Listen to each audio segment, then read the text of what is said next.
Hello，大家好，我係 QQ，正式進入2025年嘅下半年啦，時間真係過得好快。結咗婚之後喺香港生活已經1年啦，慢慢有自己嘅節奏去安排好自己嘅每一日。今日係唔使返工嘅一日，一早起身呢，就先洗埋啲衫落街食個早餐，再叫多杯奶茶。哇，成個人翻晒嚟啊！返到屋企呢，就拎個快遞先。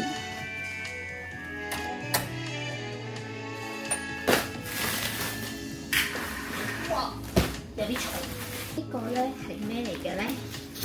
呢個就係我用嚟影我嘅飾品嘅。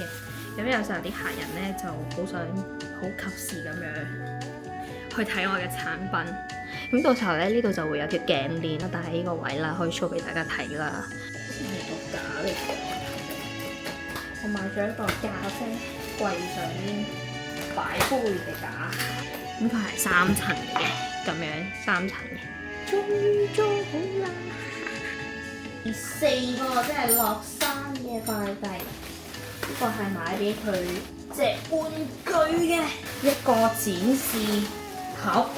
等咗好耐呢個，就係等埋佢呢個我哋先要咁耐。如果唔係，其實早就可以收到。Hello， 羅生，是否滿意啊？咁咧我就諗住喺呢度裝一盞燈啦。咁佢就會係有3種燈光。咁晚上睇嘅時候咧，個效果會更加好啲。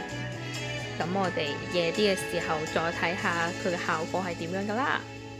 咁拆完快遞就要繼續忙碌咁樣處理我嘅訂單啦，由設計到修改到串完都要成個幾鐘㗎。不過睇到成品靚靚嘅時候，我都會好開心嘅。夜晚準備煮飯嘅時候呢，睇到呢個畫面，哇！天氣真係好好啊，好似成幅畫咁。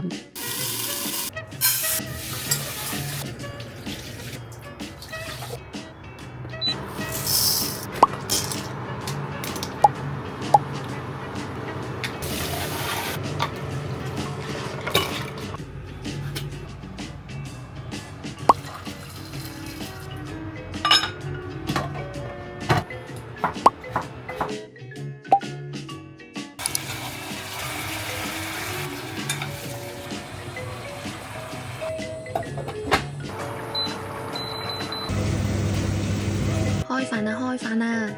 真好味，係咪好開心先？係啊 ，yes。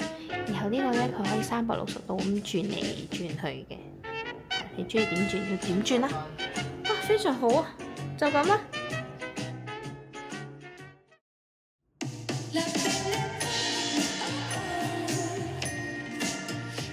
美好嘅一日又結束啦，希望大家中意今日嘅視頻啦，我哋下期視頻再見啦，拜拜。